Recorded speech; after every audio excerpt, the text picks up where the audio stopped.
Good evening everyone, ladies and gentleman, सभी को नमस्कार।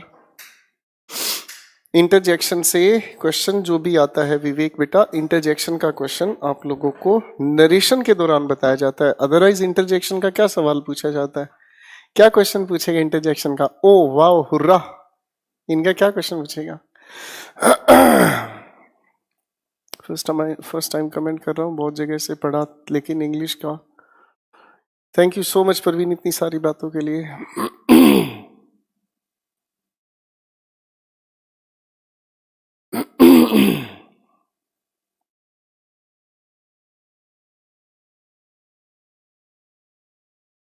अच्छा स्वप्निल, बुक पहुंच गई आपकी? थैंक यू बेटा।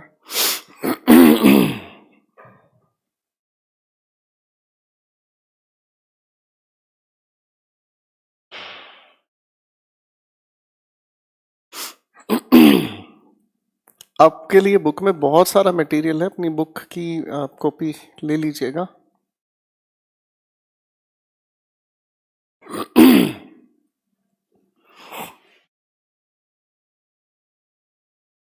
सो नाइस ऑफ यू। चलिए, कल हम लोग सब्जेक्ट वर्ब एग्रीमेंट से रिलेटेड कुछ बातें कर रहे थे। इसी बात को हम लोग थोड़ा सा और आगे बढ़ाते हैं, फिर प्रैक्टिस पर लेकर आएंगे। उसके बाद अंतिम शब्दों की तरफ मैं लेकर चलूंगा आप लोगों को। सर जरा कमेंट्स हटाएंगे प्लीज।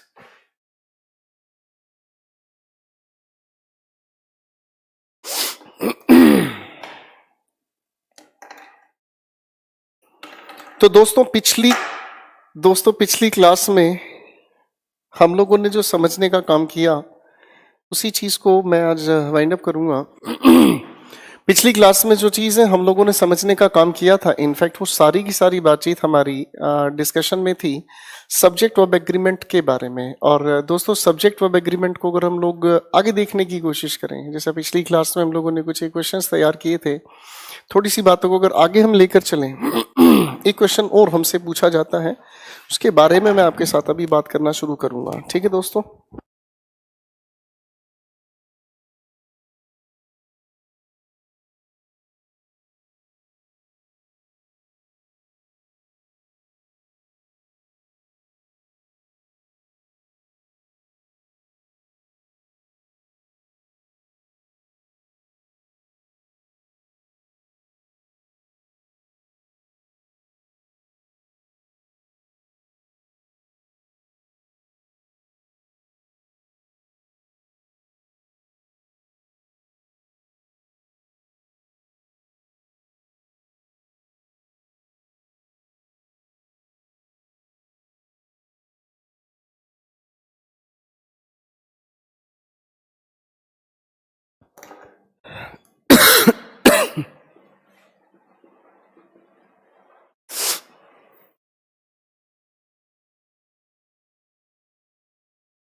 मैंने आपके सामने 3 सेंटेंसेस लिखे हैं दोस्तों, और इन तीनों के तीनों सेंटेंसेस को अगर कायदे से हम देखें, सुने और समझने का काम करें, तो इन तीनों के तीनों सेंटेंसेस के अंदर सब्जेक्ट ऑफ एग्रीमेंट का एक छोटा सा क्वेश्चन लॉजिकल पूछ लिया जाता है। अब ये क्वेश्चन काम कैसे करता है, मैं इस चीज के बारे में आपके साथ मिलकर समझने समझाने का प्रयास करूंगा।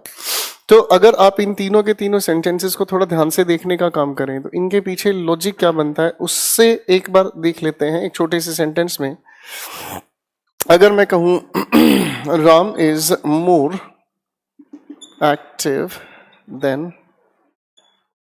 श्याम इज, कोई नई बात तो नहीं? ऐसा लिखा हुआ सेंटेंस हम लोगों ने, माय डियर स्टूडेंट्स, ऐसा लिखा हुआ सेंटेंस हम लोगों ने पढ़ने का काम किया, और इस बात को हम लोगों ने पढ़ा जब हम लोग डिग्रीज ऑफ कंपैरिजन पढ़ रहे थे एडजेक्टिव्स में।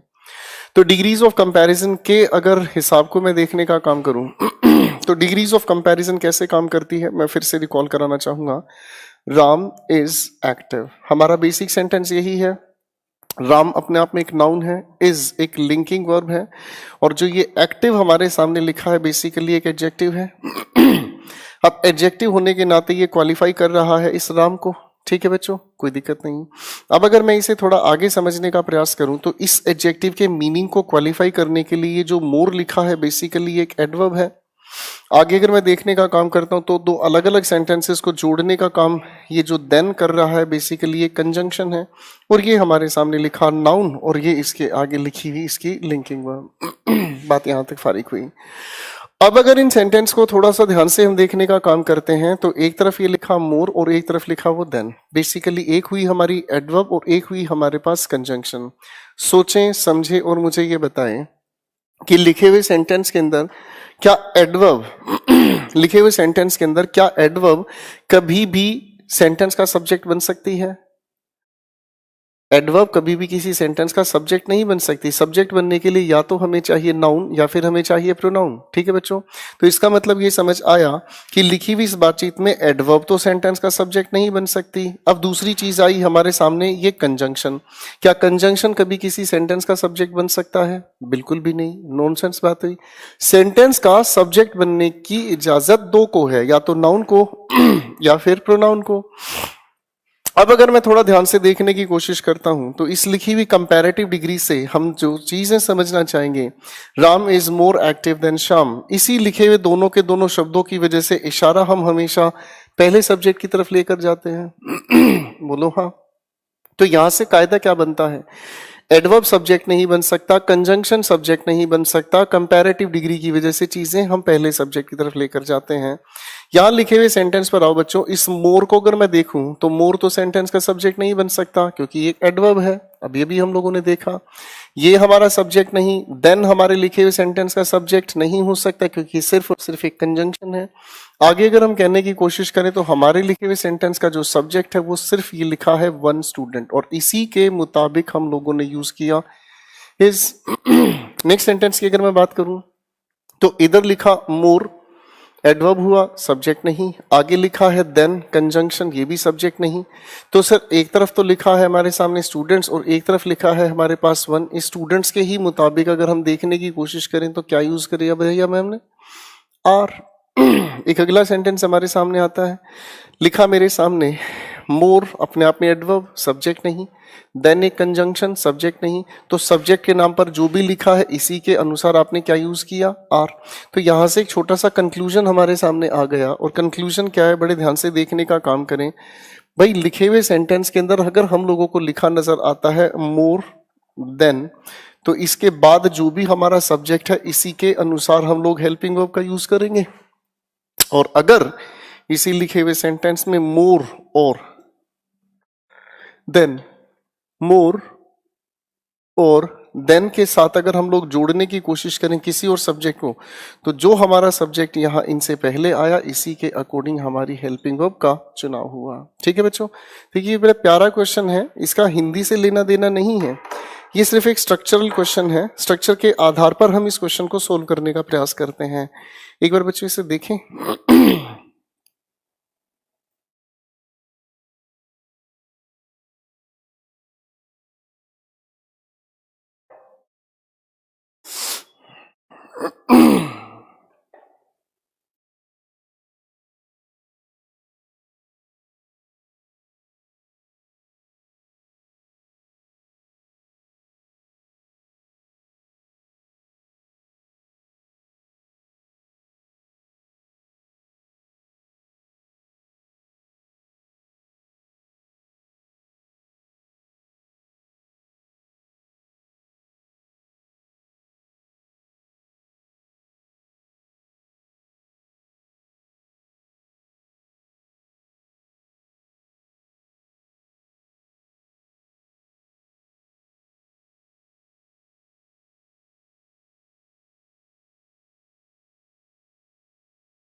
तो बच्चों ये चीजें थी हमारे लिखे हुए सर, हमने जो सब्जेक्ट वर्ब एग्रीमेंट में नहीं समझा था ये वो दायरा था। अब मैं आपके सामने प्रैक्टिस शुरू करूंगा। आपसे हाथ जोड़कर विनम्र निवेदन है कि आप सभी क्वेश्चंस पर कंसंट्रेट करेंगे।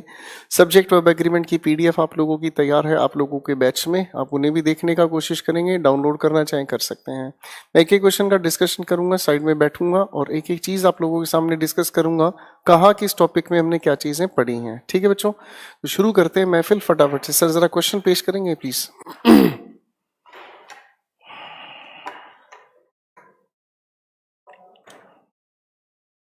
Thank you sir. अब इन लिखे हुए क्वेश्चंस को दोस्तों मैं डिस्कस करना शुरू करूंगा और पहला सवाल हमारे सामने आता है, ही ऑलवेज वॉन्ट। आप अगर इसे थोड़ा ध्यान से देखने की कोशिश करेंगे तो एक काम करो, पहले बच्चों आप इन लिखे हुए 5 क्वेश्चंस पर काम दिमाग लगाओ, फिर मैं आपके साथ मिलकर डिस्कस करूंगा कि कौन सा क्वेश्चन का आंसर कैसे बनना चाहिए था।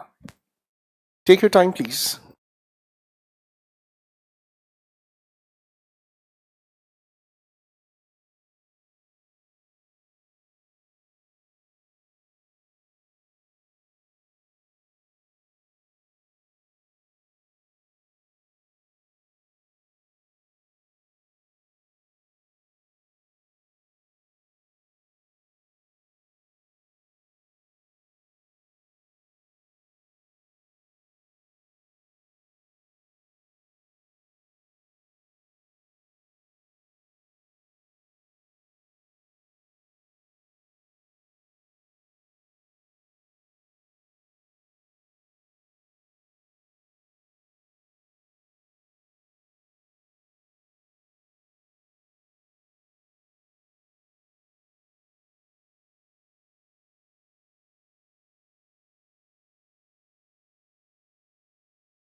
तो दोस्तों पहले क्वेश्चन पर काम करेंगे, he always want to get the best facilities. बच्चों he singular subject present indefinite के अकॉर्डिंग ठीक किया जाए, he always wants to get the best. Question number 2 पर आए, इफ आई कम्स। देखो आप लोग ये जानते हैं आई को प्लूरल की तरह ट्रीट किया जाता है प्रेजेंट इंडेफिनिट में, तो ठीक करेंगे if I come to your house. बाकी का सेंटेंस अपने आप में ठीक है। क्वेश्चन नंबर 3 की बात करते हैं, Vinod has collected all the necessary documents and have. अब बच्चों याद रखो, जब विनोद सिंगुलर है तो हैव लेने देने से कोई मतलब नहीं। इस विनोद के अकॉर्डिंग आप हैव नहीं हैज का जिक्र करेंगे। अगला question, the course provide, singular subject होने के नाते प्रोवाइड नहीं प्रोवाइड्स। अगला क्वेश्चन आता है, in spite of our several requests the owner of the house did not open the door of his house. आप अगर इस लिखे सेंटेंस को थोड़ा ध्यान से देखेंगे, इन स्पाइट ऑफ ये तो आपका प्रेपोजिशन हुआ, और सेवरल रिक्वेस्ट्स ये आपका ऑब्जेक्टिव केस हुआ, the owner of the house, the owner आपके इस लिखे हुए सेंटेंस का सब्जेक्ट है, ऑफ द हाउस में कोई दिक्कत नहीं, did not open the door. तो बच्चों सेंटेंस के अंदर कोई प्रॉब्लम है ही नहीं, नो एरर मार्क करते हैं और अगले क्वेश्चन पर काम करते हैं। अगली सेगमेंट के क्वेश्चंस को सोल्व करें बच्चों, फिर बात करते हैं।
क्वेश्चन नंबर 6 पर काम करते हैं। The manager concluded that either Naresh और दीपू वर। हम लोगों ने पेयर कंजंक्शन के दौरान समझा नियरेस्ट सब्जेक्ट का अग्रीमेंट तैयार किया जाता है, तो दीपू के अकॉर्डिंग आप वर नहीं वॉज का यूज करते हैं। Question number 7, the principal indicated that the issue of improved quality of teaching in the college were. Basically इस लिखे सेंटेंस का सब्जेक्ट द इशू है, तो इशू सिंगुलर होने के नाते वर नहीं आप वॉज का यूज करेंगे। Question number 8, the number of foreign tourists residing India are increasing. Basically the number की वजह से बातचीत सिंगुलर रहनी चाहिए, तो आर नहीं इसका आप यूज करेंगे। Question number 9, the success of our efforts depend, depend नहीं डिपेंड्स। क्वेश्चन नंबर 10 पर आए, he along with his friends want, want नहीं वांट्स का आप यूज करेंगे ही के अकॉर्डिंग। अगले क्वेश्चन पर काम करते हैं बच्चों, प्लीज।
क्वेश्चन नंबर 11 पर काम करते हैं बच्चों। लिखा है ही firmly believes that a radical change in the structure of our various departments are. बच्चों आपके लिखे इस सेंटेंस का सब्जेक्ट है अ रेडिकल चेंज। अगर अ रेडिकल चेंज सेंटेंस का लिखा सब्जेक्ट है तो इस चेंज के अकॉर्डिंग ही आने वाली बातचीत में आर नहीं आप इज का यूज करें।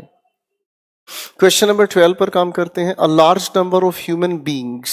अ लार्ज नंबर की वजह से आप लोगों का सब्जेक्ट प्लूरल माना गया, इसीलिए यहां पर लिखे हुए सेंटेंस के अंदर मेक्स नहीं बेसिकली मेक का आप यूज करेंगे। Question number 13 many a man. बच्चों एडजेक्टिव्स में हम लोगों ने पढ़ा है कि मैनी अ के साथ बात सिंगुलर रही, तो सिंगुलर होने का नतीजा ये निकलता है कि यहां पर हैव नहीं आप हैज का यूज करेंगे। अगला सवाल हमारे सामने आता है पायल एंड आई एम। बच्चों सबसे पहले तो यही हमें ठीक करना होगा कि यहाँ पर जब सब्जेक्ट आपका प्लूरल बनता है पायल और आई तो दो इंसान की बात हुई। सब्जेक्ट प्लूरल होने का नाता ये कहता है कि एम नहीं आर का आप यूज करें। Question number 15 Sheela and her children feels. बच्चों यहाँ पर लिखा हुआ सब्जेक्ट प्लूरल है इसलिए फील्स नहीं फील का यूज करेंगे आप लोग। अगले 5 क्वेश्चंस पर जरा ध्यान दीजिए फटाफट से प्लीज।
क्वेश्चन नंबर 6 हमारे सामने कहता है please pay attention ladies and gentleman. Question number 16 कहता है the recent changes in the monetary policy. आपका चेंजेस लिखे हुए सेंटेंस का आपके लिखे हुए सेंटेंस का जो सब्जेक्ट है इसी के अकॉर्डिंग आपने कहा हैज नहीं हैव का आप यूज करेंगे।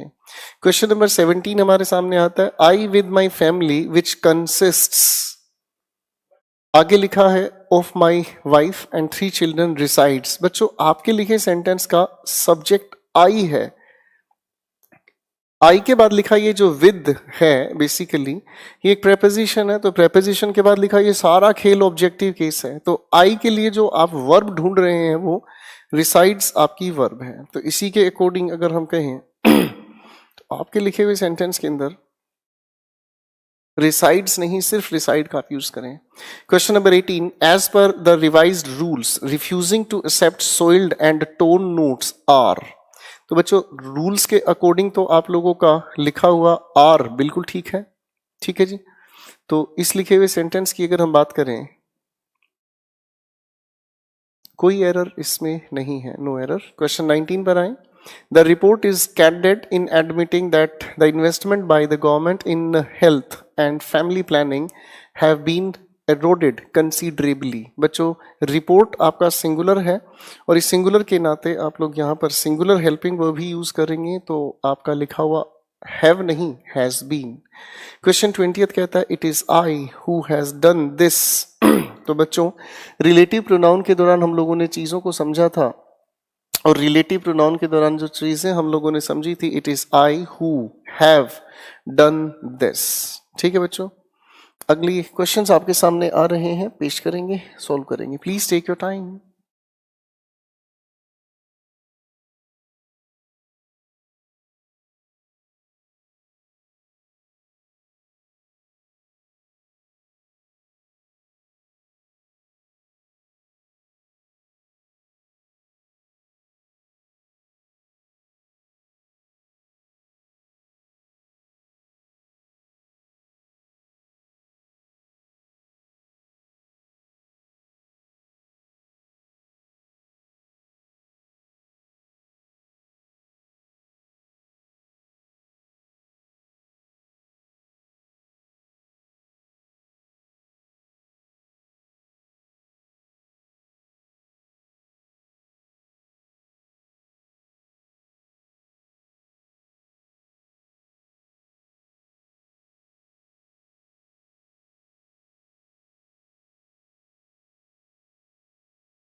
क्वेश्चन नंबर 21 पर आए, लिखा है it has been observe that if one person tease नहीं, टीजेस एन एनिमल।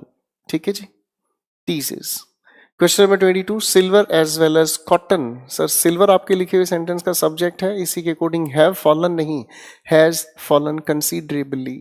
क्वेश्चन 23 पर आए, लिखा है अ ray of light passing through, गलत जा रहे हैं sir, a ray of light passing through the centre of a thin lens, keep नहीं कीप्स। आपके लिखे हुए सेंटेंस का सब्जेक्ट अ रे है, और इसी के अकॉर्डिंग आगे हम कहें बात तो कीप नहीं कीप्स कहना उचित होगा। Question number 24, a collection of Indian architects which was. अब यहाँ वॉज कहना गलत हुआ, क्योंकि इस आर्किटेक्ट्स को अगर क्वालिफाई आप कर रहे हो तो वॉज नहीं वर। ठीक है बच्चों, तो यहाँ पर होना चाहिए विच वर टेकन, बाकी के सेंटेंस में परेशानी नहीं है।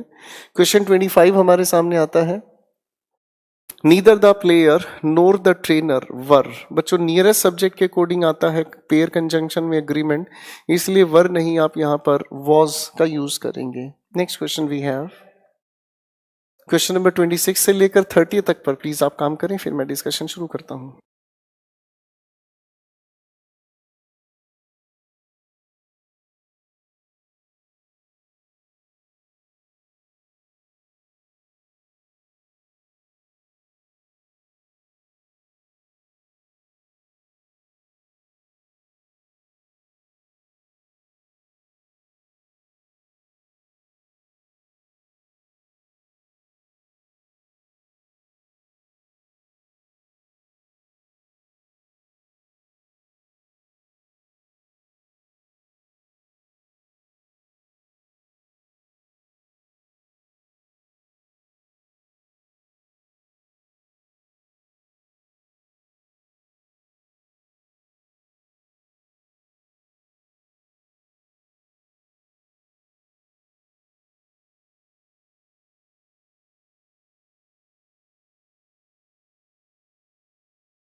लिखे हुए सेंटेंसेस पर काम करते हैं दोस्तों, फटाफट से ध्यान दीजिएगा। क्वेश्चन नंबर 26 कहता है in a report issued by Indian statistical institute the iron and steel industry are. Basically आपके पास लिखे हुए सेंटेंस के अंदर आप अगर सब्जेक्ट की तलाश करोगे, बड़े ध्यान से देखने की कोशिश करें,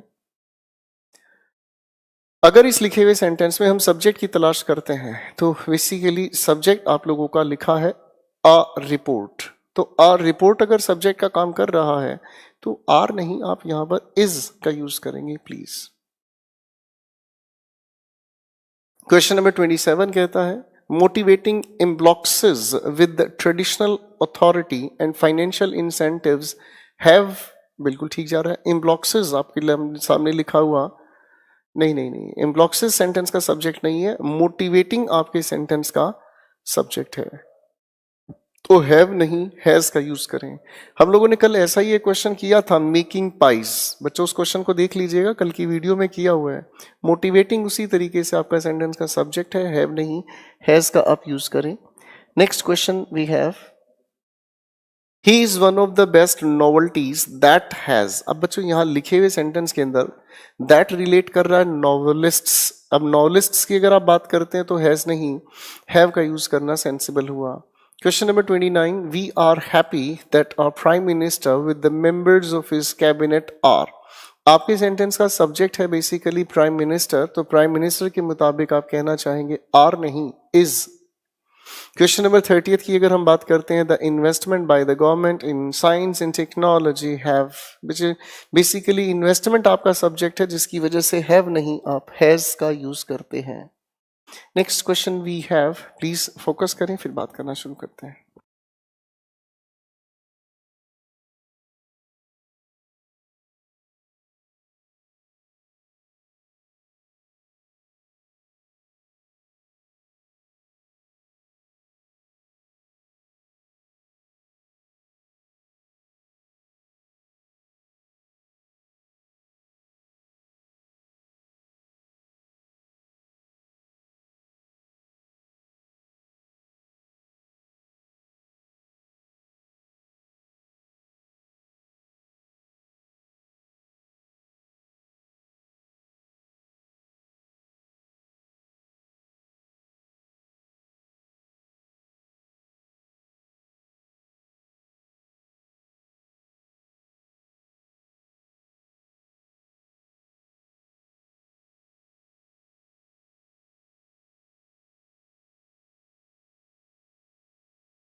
क्वेश्चन 31 कहता है there is a lovely road that run, basically run नहीं, runs.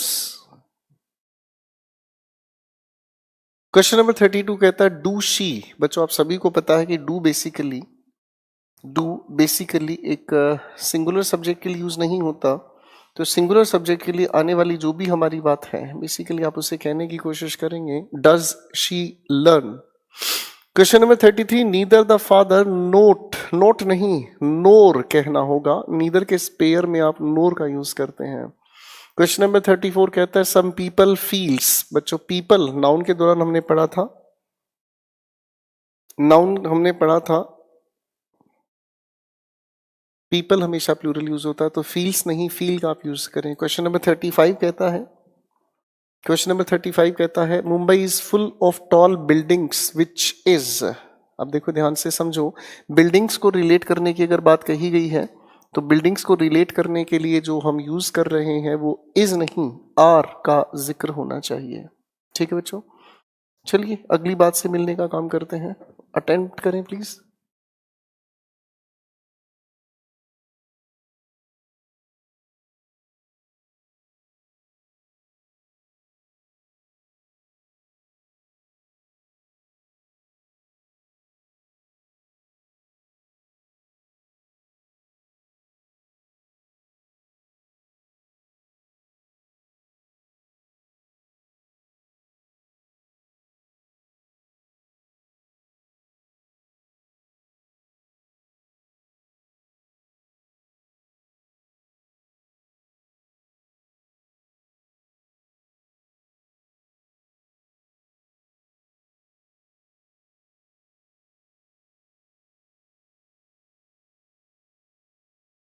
Question we have, please pay attention. Layman is blind with one eye. बेटा कल ही ये क्वेश्चन आप लोगों की प्रैक्टिस क्विज में भी दिया गया था। कल ही ये क्वेश्चन आपकी क्विज में भी दिया गया था, आपने देखा हो बड़े ध्यान से। Layman is blind with one eye and therefore experiences कल ये क्वेश्चन दिया गया था और यकीन ना मानो तो बड़े ध्यान से समझो, बच्चों ने क्वेश्चन का आंसर ही नहीं दिया। आप लोग अगर मेरी लिखी हुई द इंग्लिश एक्यूमेन को अच्छे से तैयार कर लेते हैं तो बेहतरीन कंटेंट, लेटेस्ट क्वेश्चंस और इतने प्यारी वोकैबुलरी उसके अंदर दी गई है, आप उससे जितना करना चाहो उतना अच्छे से तैयार कर सकते हो। आगे बात करने की कोशिश करते हैं। Rivers have an intrinsic beauty of their own which provide, basically provide नहीं provides कहने की बात करेंगे, provides। Question 38, knowledge of at least 2 languages are. Basically यहाँ सब्जेक्ट आपका नॉलेज है तो नॉलेज के मुताबिक आर नहीं इज का यूज करें। Question 39, the ways of communication has. Basically ways के अकॉर्डिंग अगर हम बात करें तो प्लूरल होना हैज नहीं हैव ठीक कहा होगा। Question 40th, a person performs well if he is required to do a thing that interests। Interest नहीं दैट इंटरेस्ट्स। अगले क्वेश्चन पर काम करेंगे प्लीज, कोशिश करें सोल्व करने की।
लेडीज एंड जेंटलमैन, क्वेश्चन पर काम करते हैं फटाफट से। और क्वेश्चन हमारे सामने आता है, fragments of ancient cultures indicate बिल्कुल ठीक जा रही है बातचीत।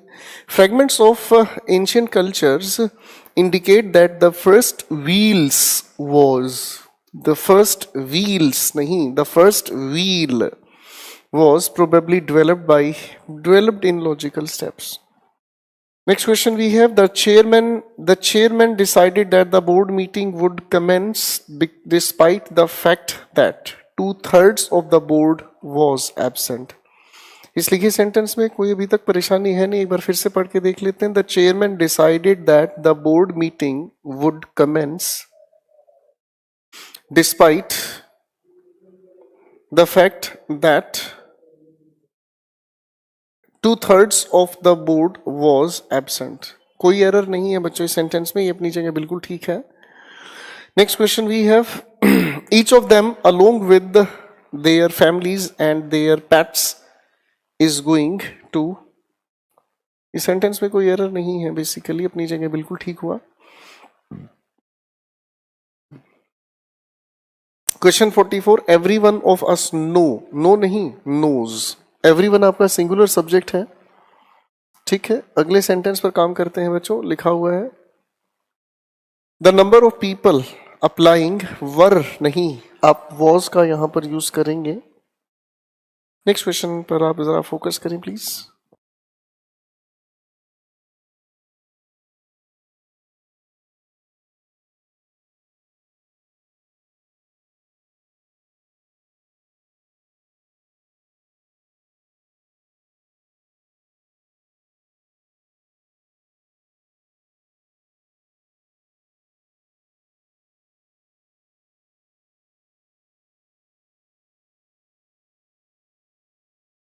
आप लोगों की आर्टिकल्स की आंसर की अपलोड की जा चुकी है, आप अपनी आंसर की वेरीफाई कर लीजिएगा बच्चों, ठीक है।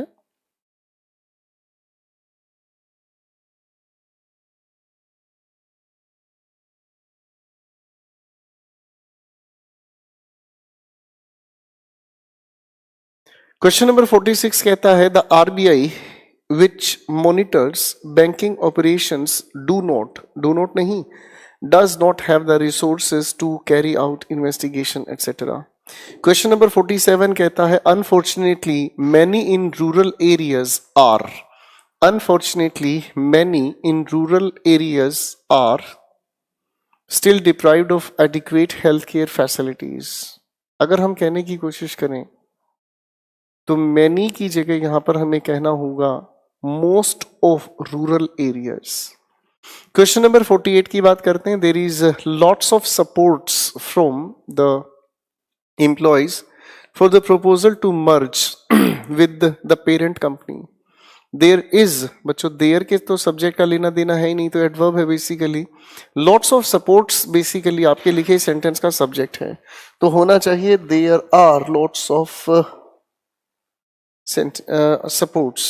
Question 49, the bank's staff is opposed to the takeover because they are, बच्चों staff singular की तरह यूज होने वाला शब्द, इसलिए it is convinced। अच्छा यहां तो पर दो जगह पर करेक्शन करनी मुश्किल होगी, तो इस बात को थोड़ा सा ठीक करना होगा हमें। दे आर को छोड़कर हम लोग छोटी सी करेक्शन रिवर्स में करते हैं और ठीक होना चाहिए the banks staff are opposed to, are opposed to, क्योंकि जब तक बैंक का स्टाफ आप प्लूरल नहीं लेंगे तब तक आगे आपका दे, और आगे उस सी सेक्शन के अंदर भी देखेंगे तो वहां पर भी दे का यूज सेंसिबल नहीं होगा। क्वेश्चन 50 पर आए, the scheme which will be launched during the next 2 years requires, C for child, B for Bombay को ठीक करें, रिक्वायर्स। अगले 5 सवाल हैं आपके सामने, 6 सवाल, जरा फोकस करें प्लीज।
क्वेश्चन पर काम करते हैं दोस्तों, बड़े ध्यान से समझने का प्रयास करते हैं। ये क्वेश्चन आपके सामने,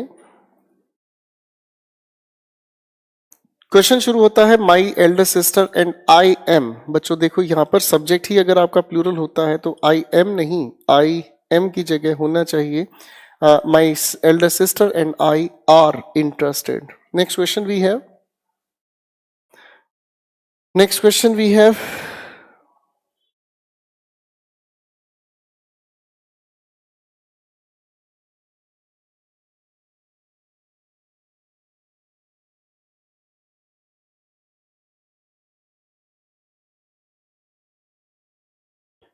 driven by the desire to save trees, residents of our locality has started। तो आपके सामने लिखे हुए सेंटेंस का जो सब्जेक्ट है बेसिकली वो सब्जेक्ट बनता है आपका रेजिडेंट्स। तो रेजिडेंट्स के मुताबिक अगर हम चलने का काम करते हैं, इसी की वजह से आपका हैज नहीं, आपका सब्जेक्ट बनता है have. Next question we have the tax treaty, the tax treaty between India and Switzerland. Basically subject आपका बनता है ट्रीटी, और अगर ट्रीटी की बात कर रहे हैं हम तो ट्रीटी के मुताबिक जो होना चाहिए आप लोगों का सब्जेक्ट सिंगुलर हुआ ना बच्चों, तो सिंगुलर होने की वजह से हैव नहीं, आप हैज का जिक्र करें। क्वेश्चन नंबर 56 कहता है माई elder sister and I am. ये तो वही पुराना सवाल है जो आप लोगों ने ऊपर लिखा देखा, I am sorry question repeated है बच्चों, तो मुझे लगता है अगले क्वेश्चन की तरफ बढ़ जाना चाहिए। चलिए ये भी मैं करा देता हूं बच्चों, 5 क्वेश्चंस आपके, फिर उसके बाद थोड़ी गुफ्तगू करेंगे, उसके बाद विदाई समारोह की तैयारी करेंगे। क्वेश्चन नंबर 56 पर आ जाओ बच्चों। The decision to open office in Shimla वर। बेसिकली डिसीजन के मुताबिक आप लोगों का वर नहीं वॉज का यूज होना चाहिए, ठीक है। क्वेश्चन नंबर 57 कहता है the actress believes in being fit and feels that there are too much hype. बच्चों यहां पर हाइप आपका सिंगुलर है, अगर हाइप आपका सिंगुलर है तो सिंगुलर के मुताबिक there is too much hype होना जरूरी है। क्वेश्चन नंबर 58 कहता है while the actresses wins fans, while the actress wins fans with her own screen fireworks off screen, it's her down to earth attitude and easygoing manner that wins her friends। तो मुझे लगता है sentence में कोई परेशानी तो है नहीं,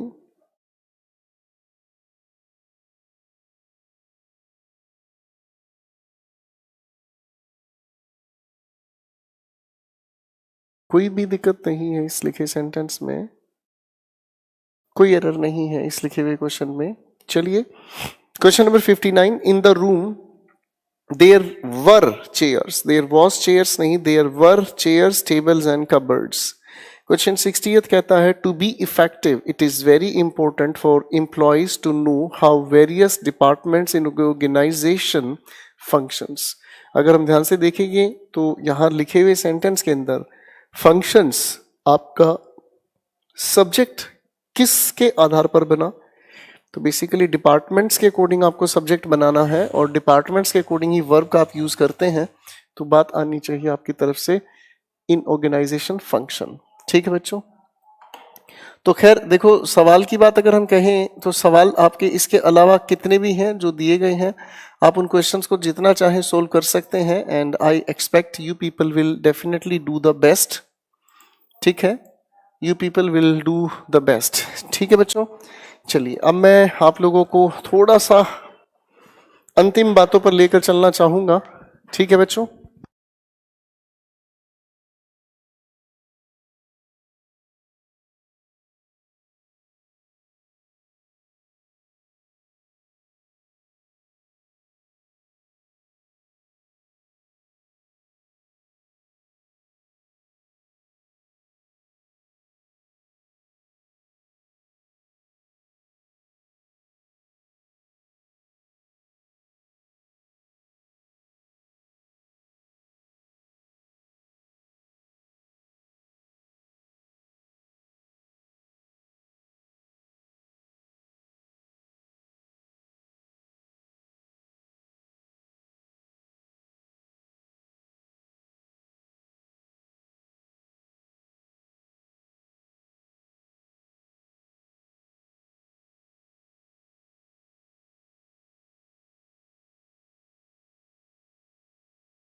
तो दोस्तों, कैसा रहा सफर आप लोगों का करियर विल और गोपाल वर्मा के साथ? रविकांत, ये संभव होगा?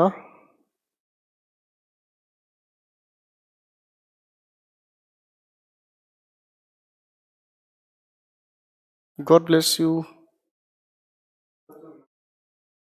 Aditya, Deva, Chauhan, Aman, so nice of you. Pankaj, Himanshu, Aman, Narendra, Anurag, Manish, Sarvesh,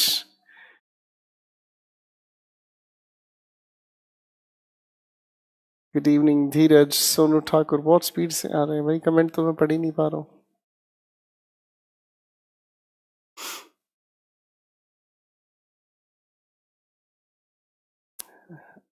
God bless you.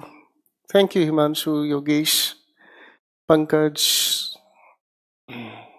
बहुत अच्छे इंसान है सभी। जैसे जैसे हम लोगों ने जो जो चीजें पढ़ी हैं उसी सीक्वेंस में अपने नोट्स को रिवाइज करें, ठीक है। वीडियोस का आपके पास एक ऐसा सहारा है कि आप इन वीडियोस को एक बार देख लेते हैं तो दोबारा इन वीडियोस की कोई वर्थ नहीं है। मेरी बात समझना, वीडियोस को जो असली मजा है देखने का वो लाइव है। मेरी बात समझना बच्चों, अगर आप किसी भी वीडियो को आज बैठकर देखते हो तो उसमें इतना कोई खासा फर्क नहीं पड़ता। असली फर्क क्या पड़ता है कि जो आप लोगों ने एक बार वीडियोस को लाइव मेरे साथ देखा, जैसे भी हमारा लाइव सेशन चल रहा है, तो इसी समय का असली मजा है बच्चों। तो आप अपने सारे के सारे कंटेंट को रिवाइज करें, ठीक है ना जी। कितने समय तक रहेगा सर बच्चों के लिए बैकअप?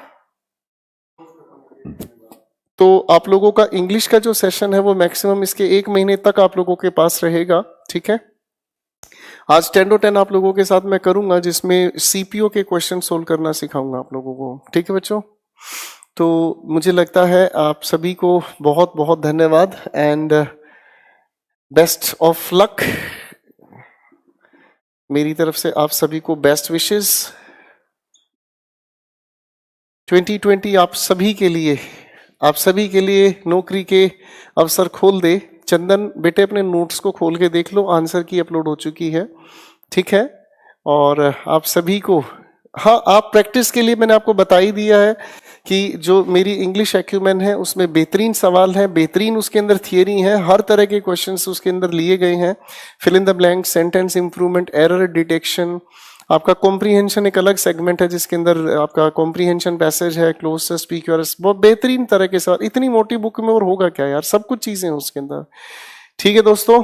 तो आप लोगों का 2020 मैं उम्मीद करता हूं कि सक्सेसफुल रहे और आप लोगों के लिए इसमें दोस्तों नौकरी आप लोग पक्की करें, ठीक है।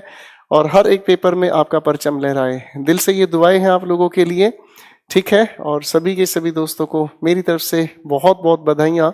करियर विल के इस पहले बैच के लिए मेरे दिल से आप लोगों के लिए बहुत बहुत प्यार, आशीर्वाद। God bless you, love you all, good day.